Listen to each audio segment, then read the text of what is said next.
A few months ago, one of our beloved elders of the church pulled me aside after a Sunday service. They asked a question, which they gave me permission to share. They said, at the beginning of every Sunday service, we say that our Alluvial Avenue campus sits on the land of the Yokuts people. Why is it important to do this each week? It feels, I don't know, repetitive. That's a really good question. And I expect that beloved elder isn't the only person wondering about that. A land acknowledgement is a custom that dates back centuries in many indigenous nations and communities. Today, land acknowledgements are used by indigenous and non-indigenous people to recognize the original stewards of the land on which we now live. According to Fresno State, to recognize the land is an expression of gratitude and appreciation, and a way of honoring the indigenous people who have been living and working on the land from time immemorial. A land acknowledgement is also a reminder that this land was forcibly taken through brutal colonization, and that colonization of indigenous people continues today. Our Sunday morning land acknowledgement is also a way of honoring the indigenous heritage of members and friends of our own congregation. But for a land acknowledgement to have meaning beyond the symbolic, it requires that, at the very least, we come to know something about the indigenous people whose land and lives were and are colonized. Knowing that the identities of Black, indigenous people of color are under fresh attack from the new administration in Washington, another beloved church elder asked if I'd revisit a sermon from a few years ago that provides a brief introduction to the history of the Yokuts people. This is that revisit. As you can see in green on this map, the Yokuts land stretched from the Sacramento-San Joaquin River Delta in the north to Bakersfield in the south, from the foothills of the Sierras in the east to the Pacific Coastal Range in the west. According to Wallace Smith's Garden of the Sun, his seminal history of the Central Valley, Yokuts translates into English as people, and is both singular and plural in form, which means it's absolutely proper to say one Yokuts or several Yokuts. There were between 50 to 60 different Yokuts tribes. It is estimated that prior to the Spanish, then Mexican, then American genocides of the Yokuts, there were about 70,000 Yokuts living in the Central Valley. Our valley has one of the highest population densities in indigenous North America. At that time, 700,000. After enduring multiple genocides, 70,000. After enduring multiple genocides, it's estimated there are only about 2,500 Yokuts living today. To talk about the history of the Yokuts, we must begin, well, at the beginning. According to historians Damon B. Akins and William J. Bauer, indigenous people begin their history with creation stories. These stories define a people and a land. Thus, the history of the indigenous people of California begins when creators made the land and people. One such creation story is told by the Tachi Yokuts on their website. It begins, long, long ago, ancient people who took the form of animals formed the land of the Central Valley.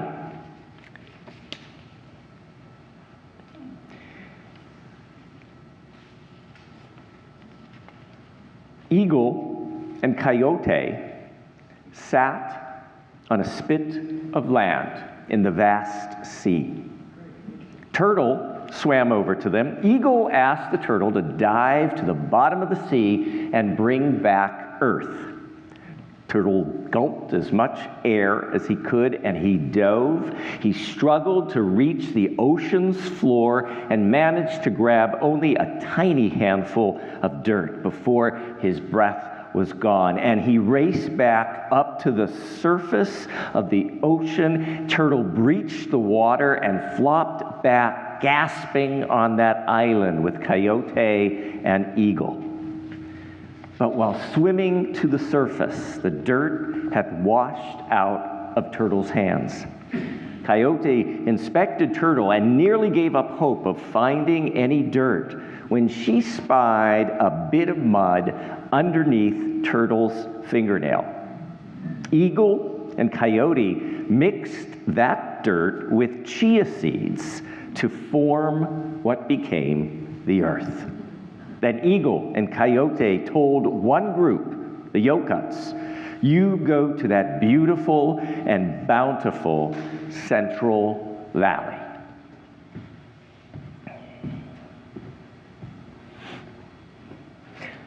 So we don't know exactly when the early Yokuts made the Central Valley their home, but it may have been as many as 15,000 years ago.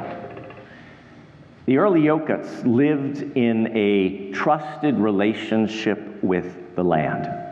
Writings from the Tatsi Yokuts tribe say, the Yokuts depended on the land for food, clothing, and shelter. They were called the seed gatherers because they did no farming at all in the days before the arrival of the Europeans. They made simple clothing out of bark and grass.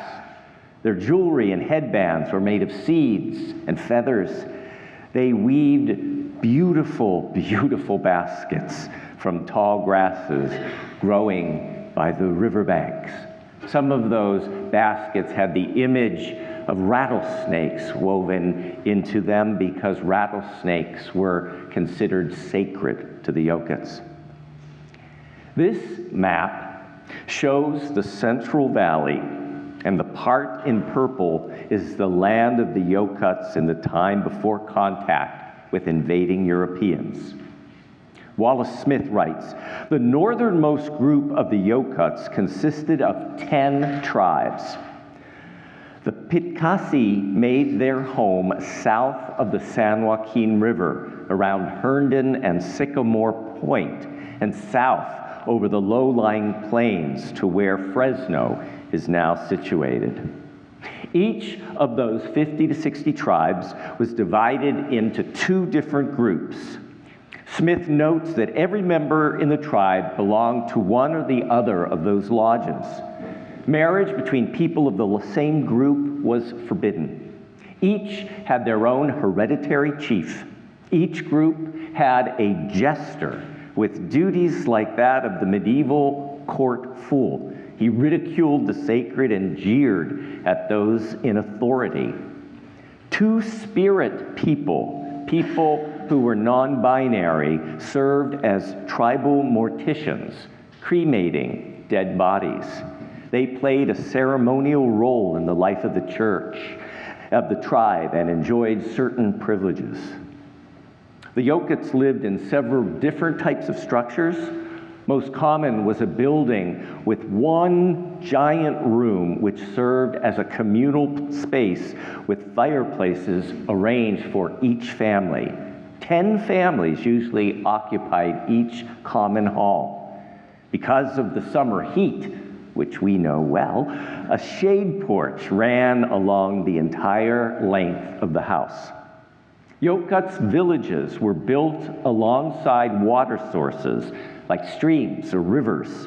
Some of the southern tribes thrived along the shores of Tulare Lake, which then covered an astounding 730 square miles. Now it's been drained and it is empty. Smith notes that prior to the arrival of the European colonizers, the Yokuts had an abundance and variety of food. Fish, fowl, gophers, rabbits, lizards, deer, and elk were commonplace. The bow and arrow were primary hunting tools of the Yokuts. The land was lush and green. The water widespread as three great rivers flowed through the fertile Central Valley, making salmon plentiful. Imagine catching salmon swimming in the Central Valley. But most of all, the Yokuts Central Valley was the land of oak trees and acorns. Acorns were the Yokuts' primary food source. Smith writes that acorns were ground in mortars to provide flour for bread and mush. Aiken and Bauer Jr. declare acorns sustained indigenous life in this valley. They possess a high content of fat and vitamin B6.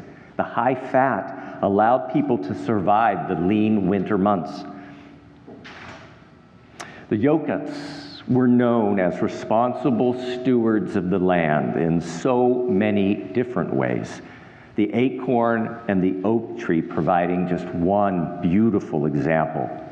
Aiken and Bauer write, indigenous people built fires underneath oak trees to stunt the growth of weeds and limbs close to the ground. This type of burning made it easier for families to harvest acorns that they had knocked to the ground. Fires also promoted the growth of pliant oak shoots and deer grass, materials the Yokuts women used to make baskets. Fire controlled insects that might blight a year's crop.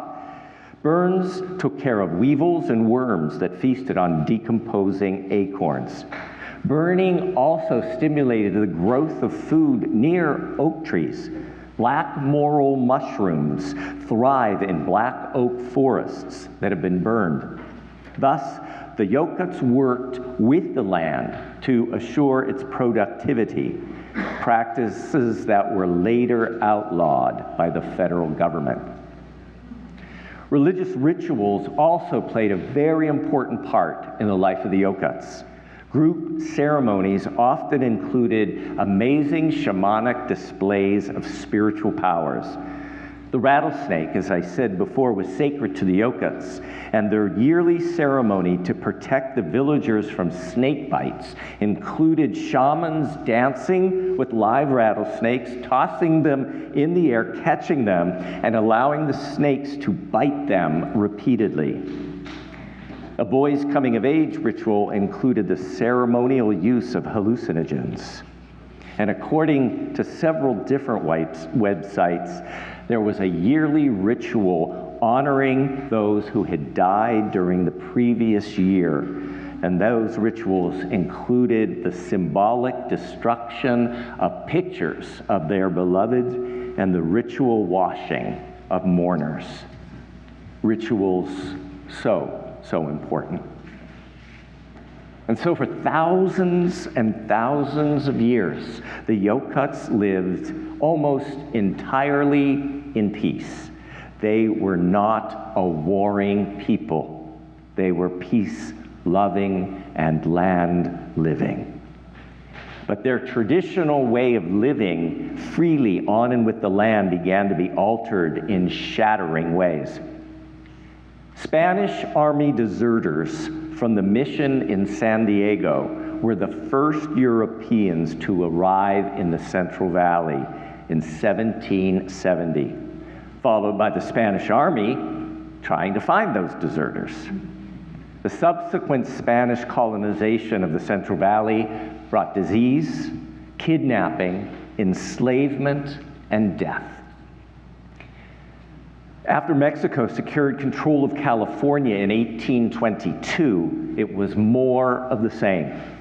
The first permanent Mexican home in the San Joaquin Valley was built by Jose Noriega in 1836. From then till 1846, 30 land grants to Mexicans were made in the valley, carving up the Yokuts land. Aikens and Bauer Jr. write that Mexican settlers' colonial policies attempted to separate indigenous people from the land and each other. Livestock destroyed customary food sources. Missionaries believed in liberating indigenous people from their allegedly wild and primitive state. Family separation was commonplace. Disease took the lives of so many and reduced the lifespan of those who survived. Religious leaders assaulted indigenous people's lifeways and punished those who defied their authority with imprisonment, public flogging, and death. Some Yokuts attempted assimilation, others took up armed resistance. The third wave of genocidal colonization brought the Americans. Wallace writes, the 1848 discovery of gold and the growth of coastal cities sent white Americans surging into the San Joaquin Valley. The demand for beef caused a rapid growth of ranching on the valley floor, and the forests were cleared to make pastures. People poured into the valley. The early trails of the indigenous people were replaced with roads. Stagecoaches, in turn, were soon supplanted by railroads, which stimulated wheat growing by being able to carry the wheat crops very easily to the East Coast. By 1882, 100 years after Europeans first stepped foot there, the San Joaquin Valley was a famed land of wheat fields. What was once a vast oak forest was now the wide open valley we know today. The Tachi Yokut tribe writes, California has a tragic history of hostility towards its native people, including unrestrained vigilante groups that hunted indigenous women, children, and men, hunting them like animals. Statehood came in 1850, and the state's first governor, John McDougall, declared, quote, a war of extermination will continue to be waged between the races until the Indian races become extinct, end of quote. Raymond Cootie Jeff, the Santa Rosa Rancheria tribal historian, shares the following 100-year timeline for the extermination of California's indigenous people. 1850, California is granted statehood. 1856, California issues a bounty of 25 cents per indigenous scalp. 1860, California increases the bounty to $5 per indigenous scalp. By 1900, Tulare Lake has been completely drained and a sustainable way of life is destroyed. By 1903, 99% of the Yokuts population have been killed. During this time, no indigenous people could own land. 1921, the federal government creates 123 small indigenous settlements in California. 1944, the United States lets California steal that land from the Yokuts for the sale of $1.25 per acre. And in 1950, after 100 years of statehood, the population of indigenous people in the entire state of California totals 22,000, as compared to 394,000 before the arrival of the Europeans. The rich culture of the Yokuts continues to live on through the remaining Yokuts in the San Joaquin Valley.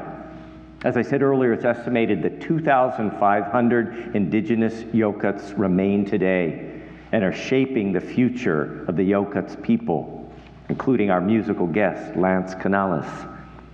We also know that the future of the Yokuts people won't come without struggle. Just look at the fierce opposition to the federal government's replacing a racist word in the name of a nearby valley, even though the new word creates an inclusive name, Yokuts Valley. Calling it